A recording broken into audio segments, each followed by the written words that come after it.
I was discriminated against all my life because of my golden child sister. Finally, I got my sweet revenge on my wedding day. I faced discrimination my entire life because of my golden child sister, and she even tried to walk down the aisle at my wedding. Finally, I got my revenge. My parents always favored my sister, and it was far from subtle. If she accused me of something, they'd believe her and punish me. But if I accused her, even with undeniable proof, they'd give her a lighter punishment and find a way to scold me too. My birthday cake always had to be her favorite flavor, and my parents pretend they didn't know I hated it. They always bought her more than me and took us where she wanted, even if it was supposed to be about me. My sister grew up spoiled and used me as a punching bag. At first, she mostly ignored me, but things got worse when we were teens. She ended up with no friends, and her behavior deteriorated. Did her friends move away or ditch her because she was mean? I don't know, because we were never close. My parents boasted about her achievements but never mentioned any issues, whereas they constantly highlighted my flaws as teasing material. I only knew she had no friends because we went to the same school, and I noticed she was no longer with people. Meanwhile, I was fairly popular. My sister realized this and suddenly turned me from an occasional punching bag to someone she needed to take down constantly. She started accusing me and my friends of more things. My parents stopped letting me hang out with anyone, with excuses like, "They're not good people according to your sister," or, "Why are you trying to leave us? Why can't you be like your sister and enjoy family time?" What saved me from complete isolation was my extended family. Most of them lived in the same hometown, and I got along well with my cousins despite some age differences. At one gathering, they invited me to something. I don't remember what, and I sadly replied that I wasn't allowed to go anywhere. When asked why, my kid self bluntly said it was because I wasn't allowed to have friends since my sister didn't have any. This got back to the adults, who apparently tore my parents apart later. I was scolded for lying and grounded for a month, but after that, they gave me some leeway, so it was worth it. My sister changed schools. I guess the humiliation of our extended family knowing her social status was too much, so she demanded to switch, and my parents immediately obliged.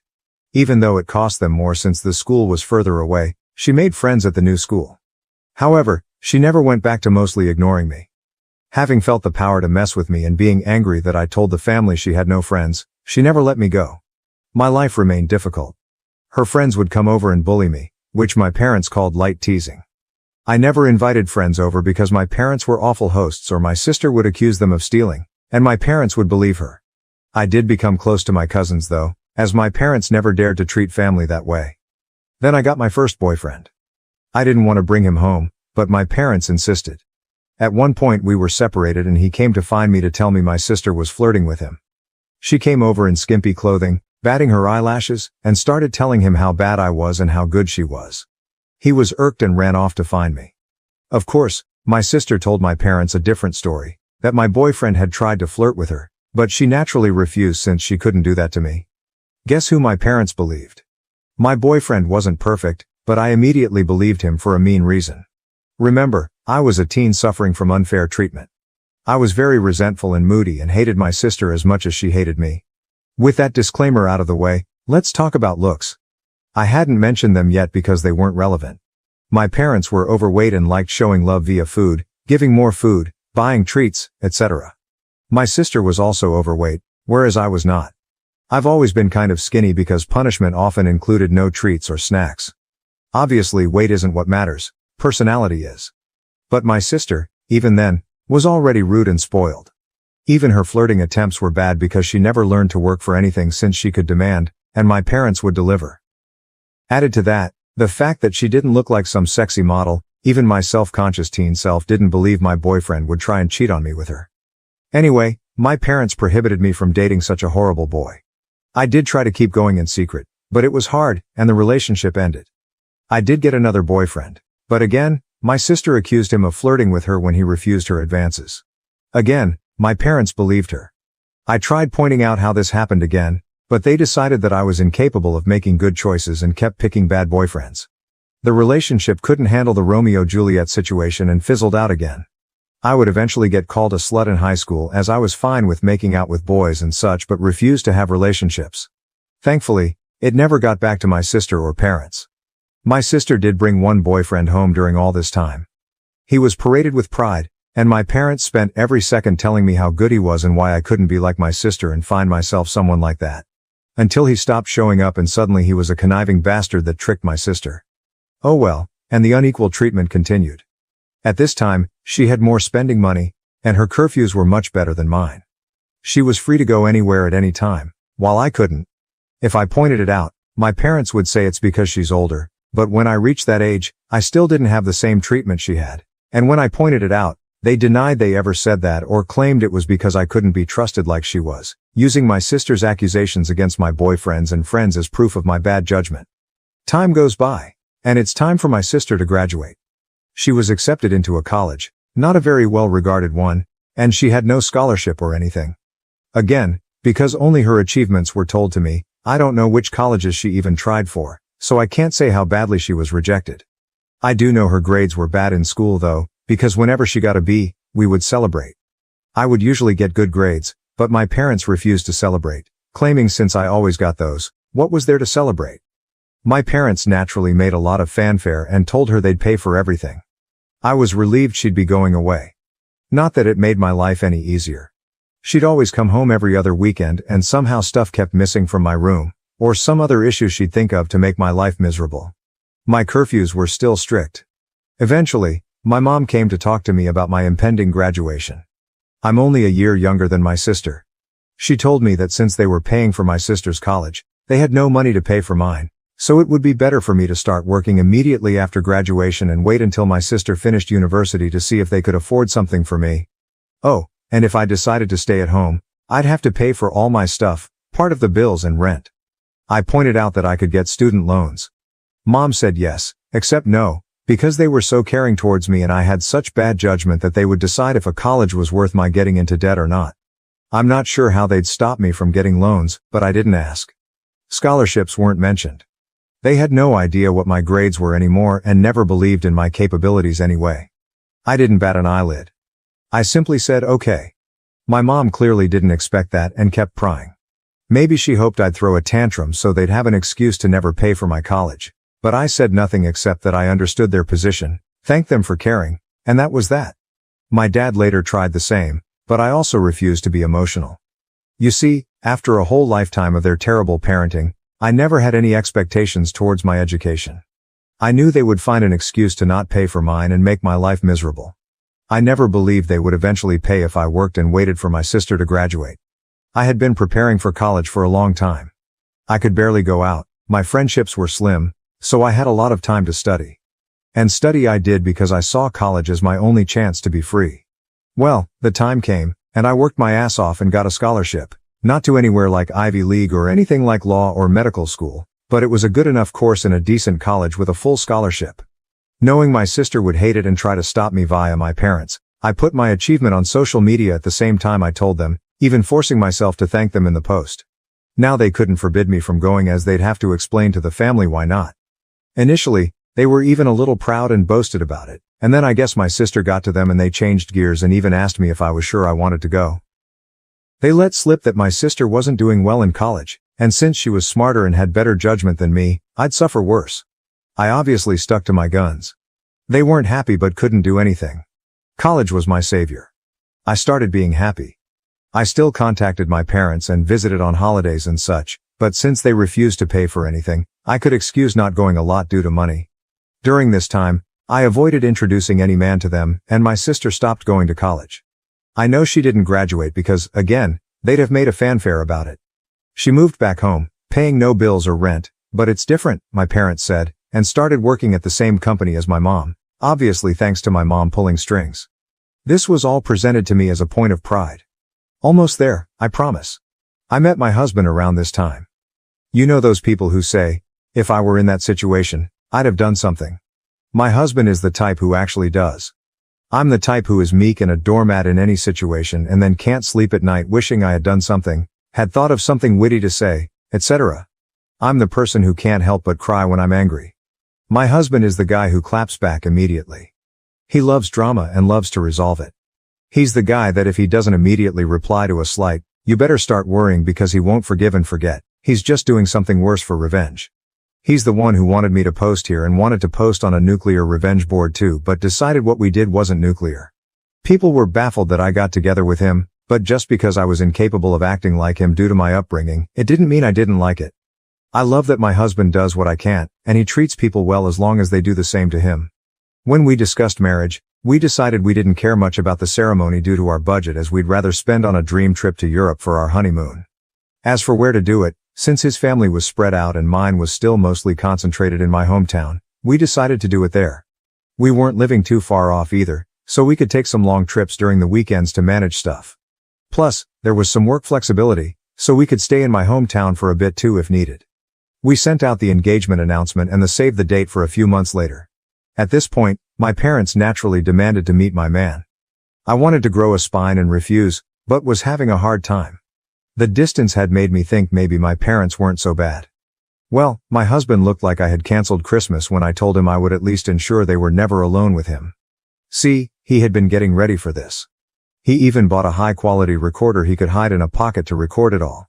He was stoked thinking of all the ways he could refuse my sister's advances, insult her, and then spread the recording of her attempts to my family. So off he went alone and excited to meet them, and came back later euphoric. Babe, you won't believe the awful things they wanted. Babe, we can screw them over so bad. There's so many possibilities. I was confused and wanted to hear the recording, but he smartly told me it was better to listen to him first or else I'd misunderstand him. Well, he went there, and instead of flirting, my parents and my sister sat him down. After some grumbling about not being okay with him, my judgment, etc., they proclaimed they were willing to pay for my wedding on one condition. My sister would walk down the aisle. My parents insisted that my sister would walk down the aisle at my wedding first, in a wedding dress. Their excuse was that it wasn't okay for a younger sister to marry first, so it was only fair if my sister at least had the experience of it, at my venue, with pictures being taken, in the dress, and she'd even have a cake later. My husband will now type his part. Hey, vengeful husband here. Hell hath no fury like a pro-revenge instant karma nuclear revenge lurker when his beloved is scorned. That said, as much as my wife, she's my wife now, paints me as this quick-witted dude, I admit my neurons all but short-circuited when those folks legit suggested that crap like some sort of great gift. Even Troy would rather take in the horse a second time, methinks. Alas, after my brain rebooted, I did have a whole list of insults ready to spew out, but something in my soul whispered in my ear like the devil, string these idiots along. So I said I needed to think, see how my wife, back then fiancé, would react, and then ran out of there before I could give away my nefarious plans. Back to me, the wife. So my husband sincerely recounted how my parents wanted even my wedding to be about my sister, with a grin on his face and the recording to prove it. I was shocked. The distance had softened how badly they treated me, and I thought even they wouldn't go so far. Thankfully, my husband insisting on the angle of revenge helped me not go to a bad headspace. We had a blast thinking up ways to screw them over, from ridiculously outlandish to what we thought was feasible. We then called his much more level-headed brother when we decided on a plan. It involved having 2 venue addresses, giving them the wrong one, etc. Well, the level-headed brother scolded us for it. While he acknowledged he would never be able to convince us to avoid retaliation, he at least showed us that something like that would be hard to pull off. Some of our other ideas were also at risk of getting us sued, so we eventually settled for the most benign plan. Act like we agreed, but then hire security and don't let her in. Obviously, if that was all, it wouldn't be pro-revenge. The rest is mostly my husband's doing, but he wants me to do the honors. So here goes. Just important to mention, everything he did was previously discussed with me, and they were our mutual ideas. He went back to my parents, said he probed and thought I wouldn't be down with it. However, he didn't see the issue and, not wanting the family to fall apart, would be down to help them do it. He pointed out that I don't like conflict, so if I was surprised with it, I might not throw a tantrum in front of all the people. On the other hand, marriage is a big thing, so who knew if I'd lash out? Thus, he suggested a compromise. They'd help pay for stuff. This way, I would feel even more pressure to not say anything, as not only would we be public with our families there, but I'd be grateful for the help they gave.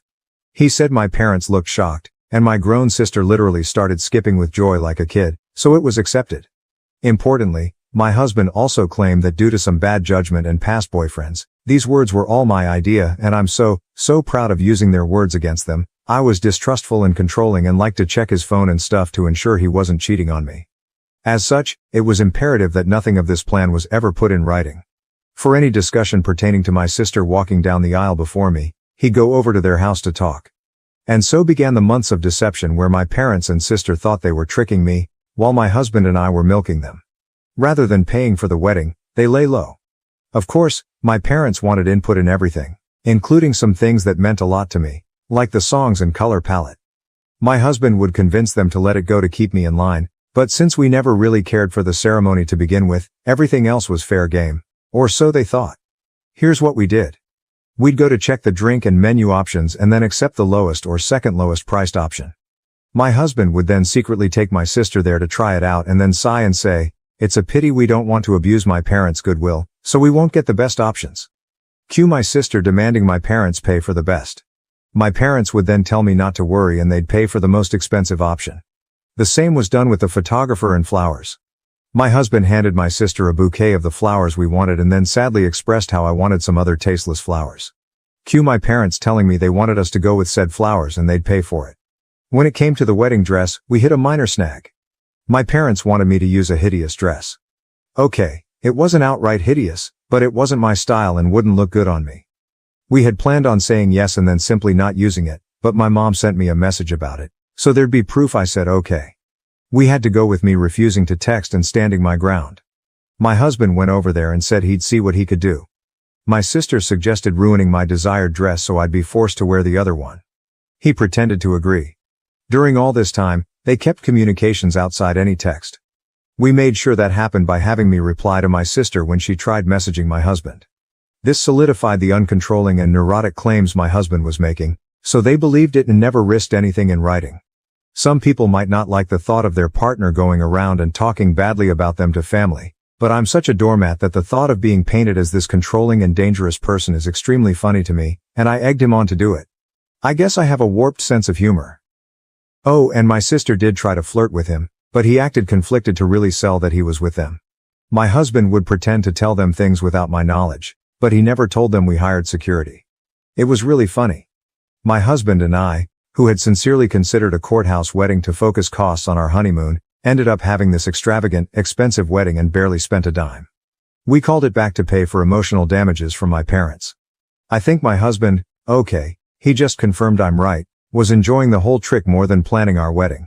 I didn't think it was possible to witness a guy beaming at the thought of wasting his whole Saturday doing a car trip to discuss wedding details with his in-laws, but here we are.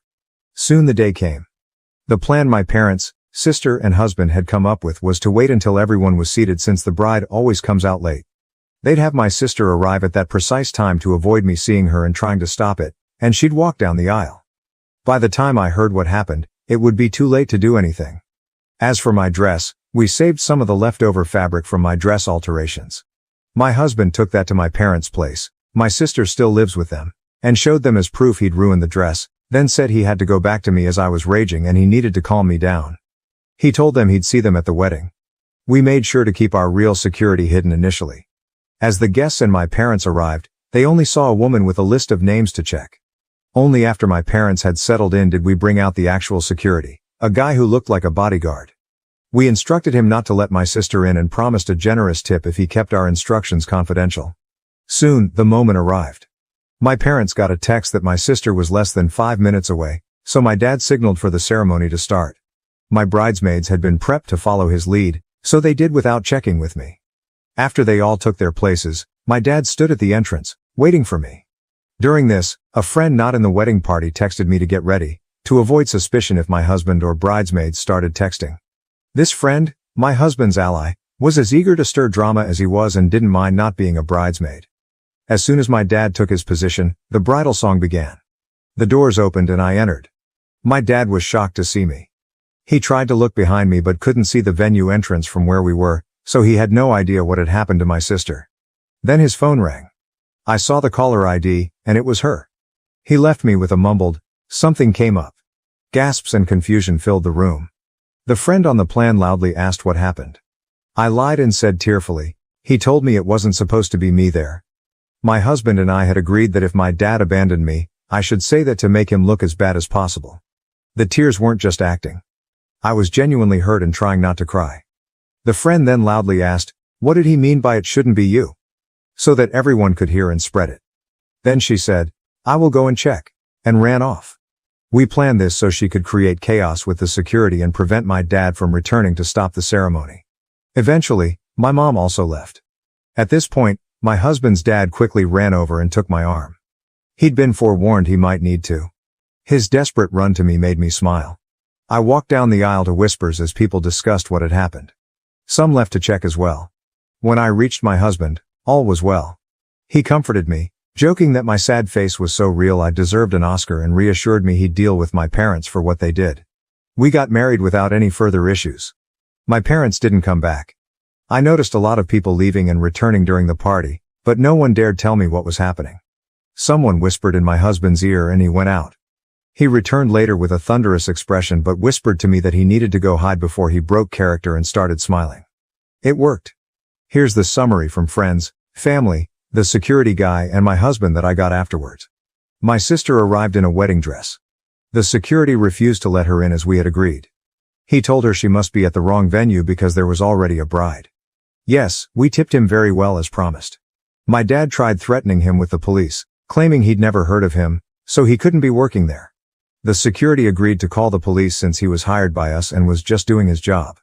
My dad realized it would be too late and tried to demand that he let my sister in. At this point, the friend came over, started shouting and insulting my sister, and asking what was going on, basically stalling. My mom soon arrived, followed by others. By then, the wedding plan was ruined. All my parents could do now was damage control, as everyone who learned about it was horrified they'd try to pull it off.